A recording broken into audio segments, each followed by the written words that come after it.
Hello everyone, welcome back to my channel anime lovers UK पे। अगर आप इस चैनल पे न्यू है तो प्लीज़ सब्सक्राइब करें, लाइक करें, कमेंट करें। तो फ्रेंड, आज हम एक्सप्लेन करेंगे दिसुबाई ऑफ टेयर का चैप्टर 15। जैसा कि हमने पिछले चैप्टर में देखा था, लिली व्लाद से कहती है मैं तुम्हें और भी अच्छी तरीके से जानना चाहती हूँ, और व्लाद भी कहता है क्या तुम मुझे और अच्छी तरीके से जानना चाहती हो। फिर व्लाद उसे अपने करीब खींच लेता है और उसे काफ़ी जेंटली सॉफ्टली किस करता है। व्लाद फिर लिली को हक करते हुए कहता है मुझे तुम्हें वो सब कुछ बताने में खुशी होगी जो तुम जानना चाहती हो, सब कुछ। फिर हमें व्लाद का ऑफिस रूम दिखाया जाता है जहां व्लाद और लिली एक दूसरे को काफी ज्यादा जेंटली एंड सॉफ्टली किस कर रहे होते हैं। लिली तभी व्लाद को रोकते हुए और खुद से थोड़ा दूर करते हुए कहती व्लाद रुको, हम यहाँ पर नहीं कर सकते, कम से कम यहाँ तो नहीं। क्या होगा अगर कोई। व्लाद बोला लिली तुम जानती हो इस कमरे में हमने जो कुछ भी किया ये उससे बुरा नहीं है। व्लाद फिर लिली को हक कर लेता है और अपने हाथों को पीछे ले जाते हुए दरवाजे को अनलॉक कर देता है और लिली के काफी ज्यादा क्लोज होते हुए कहता है लिली, या फिर ये आपका मुझसे दरवाजा खोलने के लिए कहने का तरीका है? हाँ। ये सुन के लिली शॉक हो जाती है और उधर से भागते हुए कहती है नहीं नहीं, बिल्कुल नहीं। व्लाद तभी लिली को पकड़ लेता है और लिली काफी ज्यादा ब्लश करते हुए कहती है व्लाद लेकिन रुकिए, तुम्हारा क्या मतलब था? और मुझे याद नहीं है कि कुछ हमने पहले यहाँ पर कभी किया है। व्लाद फिर से लिली के काफी ज्यादा क्लोज आते हुए कहता है ओ लिली, मुझे नहीं लगता है कि तुम ऐसा नहीं करोगी। लिली, ये आखिरकार ये पहली बार है जब तुम इस कमरे को देख रही हो। लिली फिर तो शौक होते हुए कहती हाँ, और फिर वो पहले की बात सोचती है और कहती क्या तुम ये कह रहे हो? लिली फिर तो काफी ज्यादा शाय फील करते हुए कहती व्लाद क्या ऐसा हुआ था? अगर ऐसा है तो। लिली व्लाद को पुश करते हुए कहती ओ ये सब तुम पर था व्लाद। व्लाद एक नजर लिली को देखता है और फिर कहता है ठीक है, लेकिन इस बार। ओ लिली, तुम इस बार सारा दोष मुझ पर नहीं डाल सकती हो। और व्लाद दरवाजे को ऑन कर देता है और लिली भी चौंक जाती है और उससे फ्लिंच हो जाती है।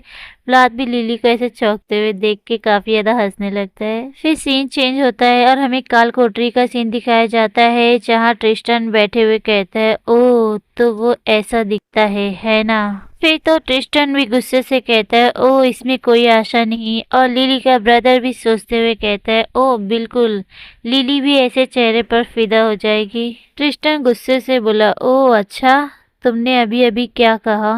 लिली का ब्रदर भी मुंह फुलाते हुए कहता है अरे ये बिहेवियर के साथ क्या है? क्या कोई विजिटर के साथ ऐसा बिहेव करता है? ट्रिस्टन, क्या मैंने कुछ गलत कहा? और फिर हम तभी देखते हैं प्रिजन में कोई आता है और वो व्लाद होता है जो खड़े होके वहीं लिली के ब्रदर की बात सुनता है।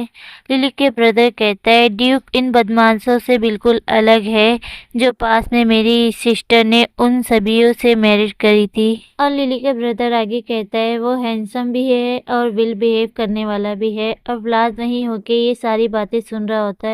और लिली के ब्रदर आगे ट्रिस्टन से व्लाद के बारे में बताता है और तुम उसके जैसे वेरिएबल मैन को कहाँ पा सकते हो। फिर हम व्लाद को देखते हैं जो प्रिजन की तरफ आगे बढ़ रहा होता है और उसके पीछे दो उसके गार्ड फुसफुसाते हुए बात करते हैं। पहला गार्ड कहता है मैं जानता हूँ कि उनकी आंखें थोड़ी बहुत डरावनी लगती है, लेकिन वो आज लगभग काफी ज्यादा शांत थे। फिर दूसरी भी लड़की फुसफुसाते हुए कहती है सही है, और अंदाजा लगाइए क्या हुआ होगा।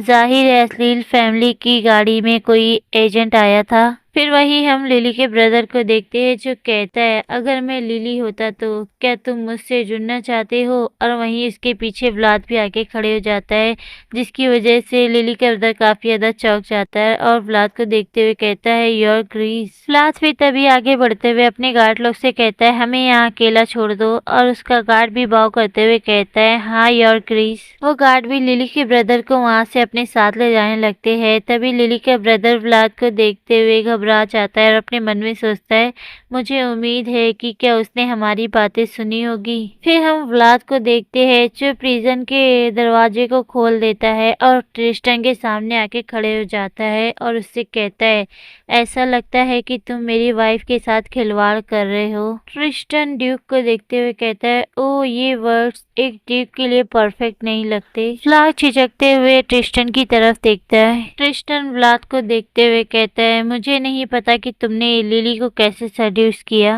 और लेकिन सिर्फ ये इतना जान ले कि तुम और मैं एक ही पोजीशन में हैं। तो योर ग्रेस देखते हैं आखिर वो किस पर बिलीव करती है। व्लाद भी ट्रिस्टन को देखते हुए कहता है, ओह तुम इस तरह बात कर रहे हो कि जैसे तुम्हें पहले से ही मालूम हो। ट्रिस्टन भी लिली के ब्रदर को वहां से जाते हुए देखता है और व्लाद से कहता है, मैं इस पर पूरा बिलीव करता हूँ कि वो अपनी फैमिली की वजह से वो पूरी लाइफ चलती रही है, और लिली वो सोचती है कि उसकी गलती है जिसकी वजह से उसकी मॉम की डेथ हो गई। ये सारे ट्रिस्टन की बातें सुन के लिली का ब्रदर गुस्से से प्रिजन की तरफ देखता है। तो फ्रेंड ये चैप्टर यही खत्म होता है। इसका नेक्स्ट चैप्टर काफ़ी ज़्यादा अमेजिंग होने वाला है, और कल becoming the lover chapter 85 upload होगा। तो friend take care, bye bye.